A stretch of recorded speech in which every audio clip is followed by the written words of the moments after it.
इस double door fridge के honour ने कहा है कि ये जो फ्रिज है ये कूलिंग नहीं कर रहा है। तो अब हम इसके कंप्रेसर को चेक करने लगे हैं, क्योंकि हमेशा क्या है कि ये कंप्रेसर जो है वो मसला कर रहा है। तो इसमें क्या मसला है वो हम देख लेते हैं। अब थोड़ा हम चेक करेंगे इसको कि ये क्या करता है ना। इसको मैंने ऑन किया,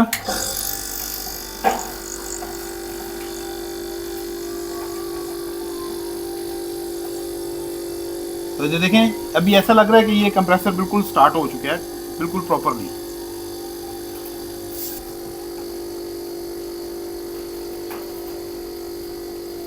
और ये एम्पेयर भी जो है वो इस वक्त प्रॉपर ले रहा है। अब ऐसा हुआ था कि इसको जब हमने पहले चेक किया था बिल्कुल स्टार्ट नहीं हो रहा था, बिल्कुल जाम था अंदर से। तो मेरे ख्याल से हिलने जुलने से ये जो है वो चल गया है। लेकिन कस्टमर के पास 1 से 2 दफ़ा हम चेक कर चुके हैं, तो यही मसला कर रहा है। तो इसलिए इस कंप्रेसर को हम क्या करेंगे, चेंज कर देंगे, क्योंकि मेरे ख्याल से अब ये बहुत ज़्यादा ठंडा है तो शायद चल गया है। यूँ ही ये गर्म होगा तो ये प्रॉब्लम करता ही करता है।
अब ये हमारे पास इसका सर्किट है जो हमने कंप्रेसर वहाँ पे फिट किया है। तो ये जो सर्किट है ये विदाउट सिंक के है, यानी कि अक्सर आपने देखा होगा या अगर आप पहले से काम करते हैं तो ये जो है प्लास्टिक के साथ जो कवर होता है उसके साथ ही जुड़ा होता है, ताकि जो हीट है वो शिफ्ट की जा सके इस प्लास्टिक पे और प्लास्टिक से फिर वो हवा में शिफ्ट हो जाए।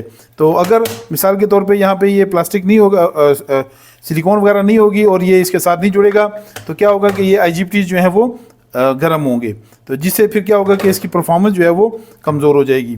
तो अभी हम इसको क्या करेंगे कि इसको हम लगाएंगे यहाँ पर और फिट करके, तो ताकि ये जो हीट है इसको शिफ्ट किया जा सके। तो इसके लिए हम यहाँ पे इसको लगा लेते हैं, इस तरह से लगाएंगे ताकि ये अच्छे से इसके साथ जुड़ जाए।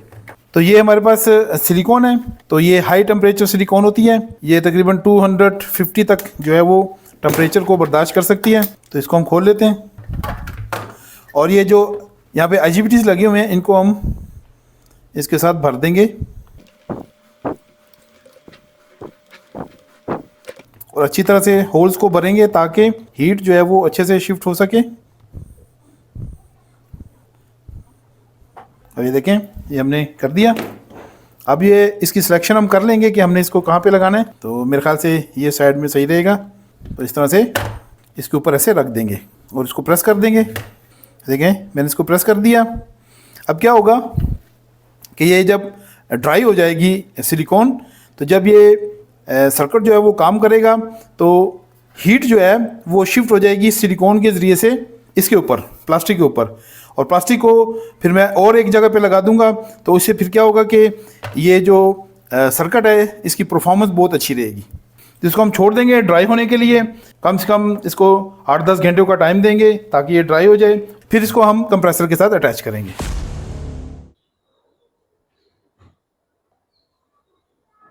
अब इसको सर्किट को हमने रेडी कर दिया है। तो देखें यहाँ पर मैंने इसके अंदर जो है वो ग्लू लगा दी है, हॉट ग्लू, जिससे कि ये सर्किट जो है वो इसके साथ चिपक गया है।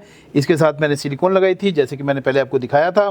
अब क्या करते हैं कि इसके इलेक्ट्रिक कनेक्शन करेंगे। तो इलेक्ट्रिक कनेक्शन के लिए इन 2 पॉइंट्स पे, यहाँ पे न्यूट्रल और यहाँ पे लाइन हम लगाएंगे, यहाँ पे इसके ऊपर लिखा हुआ है। इसके अलावा जो बाकी सिस्टम है ये सब यहाँ पे डिसेबल कर दिया गया है, और यहाँ पे हमने सिस्टम जो है वो डायरेक्ट कर दिया, ताकि पीसीबी जो है वो डायरेक्टली काम करे। और इसके अलावा यहाँ पे सिर्फ अर्थिंग लगाएंगे। इसके अलावा जो अगला सिस्टम होगा ये इलेक्ट्रिक का, और यहाँ से ब्राउन जो है वो लाइन है, यहाँ पर ये ऊपर जा रही है थर्मोस्टेट में और लाइट के लिए। इसके अलावा ये देखें ब्लू भी जा रही है, तो ये दोनों लाइन और न्यूट्रल ऊपर जा रही है, जिससे बल्ब चलेगा। इसके अलावा ये वहाँ से रिटर्न जो आ रही है वो यहाँ पे ये रेड वायर है।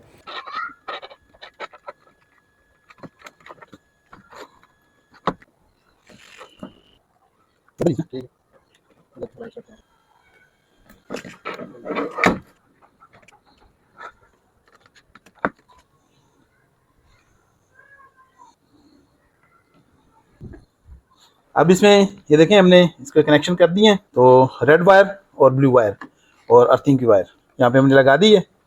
बाकी हम यहाँ पे कुछ भी नहीं लगाएंगे और इस बॉक्स को बंद कर देंगे। यहाँ पे भी देखें प्रॉपर हो गया काम। इसका कवर लगा देते हैं, कवर से बंद हो गया। अब ये यहाँ पे ठीक हो गया। अब हमने देखें इस साइड पे हमारा IGBTs हैं, तो यहाँ पर हम मज़ीद जो है यहाँ पे सिलिकॉन लगा देंगे। तो इतनी पोजीशन पे लगाएंगे ताकि जो हीट है वो अच्छे से ट्रांसफ़र हो सके। जितनी ये अच्छे से ट्रांसफ़र होगी हीट, उतना ही ये सिस्टम जो है वो फ्लाइट चलेगा, आराम से चलेगा, किसी किस्म का कोई मसला नहीं आएगा। तो ये देखें इतनी मैंने एक हीट सिंक बना दी मैंने। अब इसको हम उठा लेंगे और इसको हम यहाँ पे चिपका देंगे यहाँ पे। तो ये यहाँ पे अब चिपक जाएगा।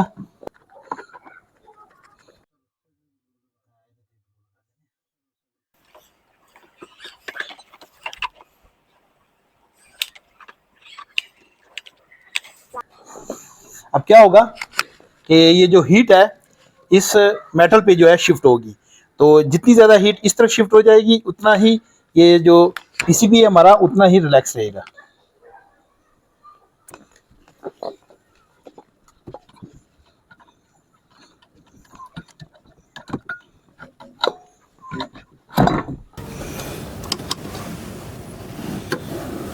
ठीक है।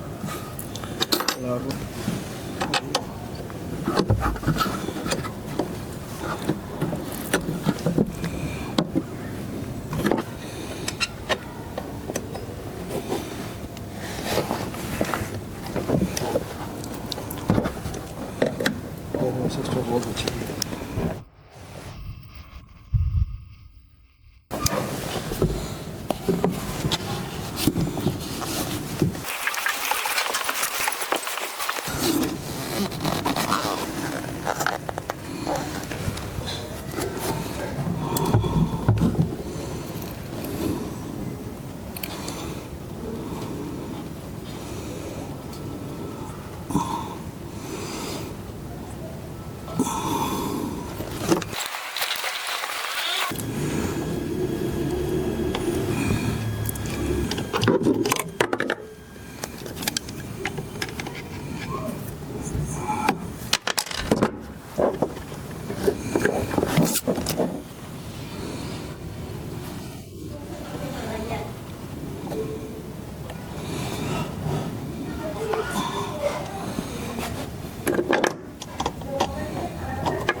बंद कर।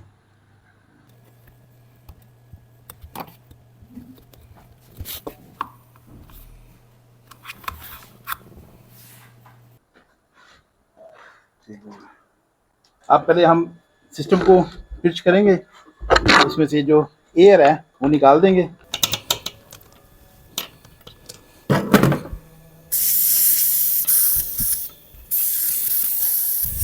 ये एयर निकल गई। अब सिस्टम में हम गैस डालेंगे।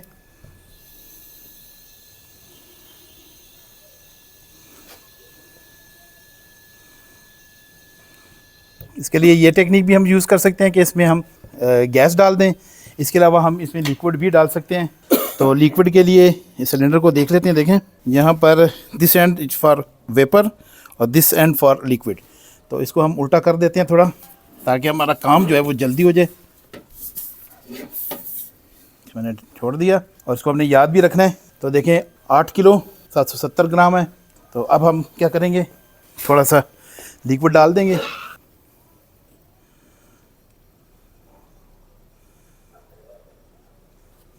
तो बस, और सिस्टम अभी गैस भी नहीं ले रहा है, छोड़ देते हैं। और ये सिस्टम स्टार्ट हो गया। गेज जो है वो नीचे जाना शुरू हो गई।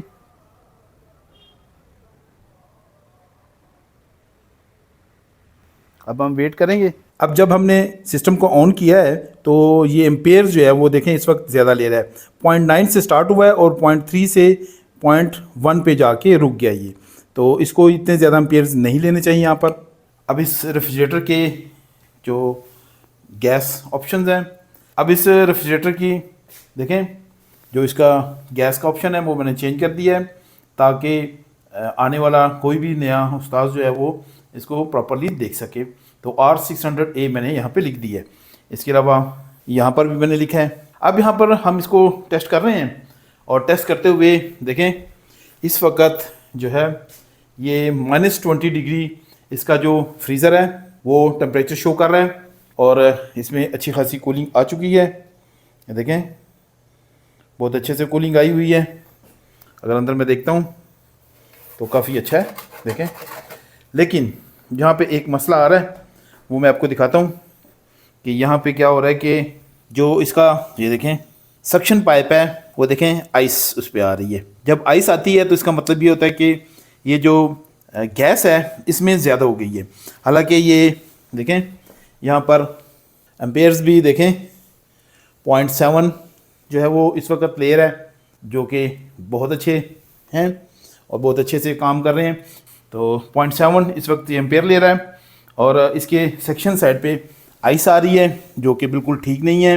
अभी ऐसे सा जू कर रहा है तो ये सेक्शन पे चला जाएगा, चोक होने के इसके ख़तरा है। तो इसलिए इसको हम क्या करेंगे कि इसमें जो गैस है इसको हम कम कर देंगे, क्योंकि कम करना बहुत ज़रूरी है।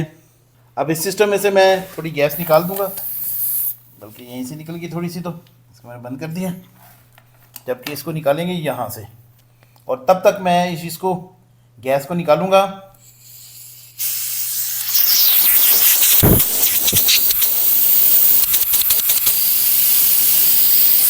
जब तक कि ये सिस्टम जो है वो सुपर कूल पे नहीं चला जाता,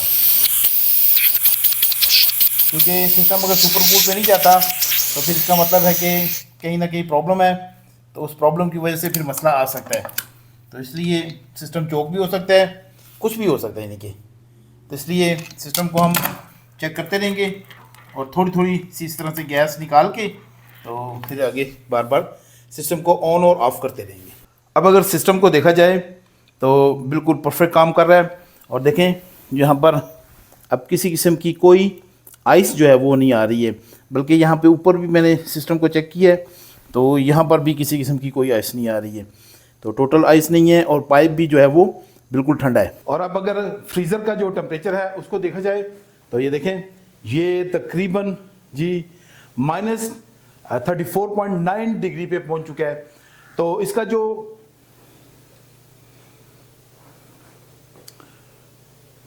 तकरीबन 15-20 मिनट हो गया है मुझे यहाँ पे लगाए हुए इसको, तो ये देखें -35 डिग्री पे जो है वो फ्रीज़र का टेम्परेचर पहुंच चुका है।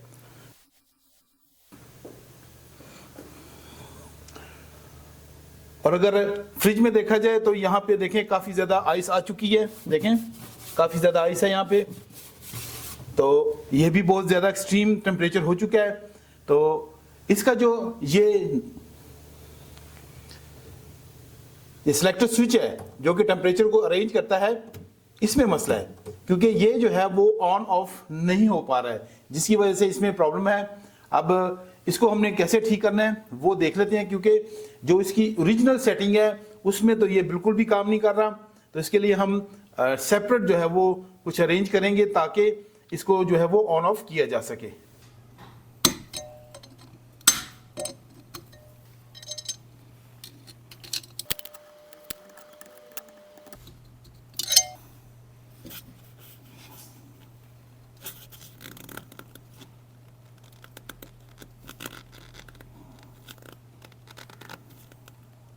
मज़ीद वीडियोस देखने के लिए इन दोनों में से किसी एक वीडियो पे क्लिक करें।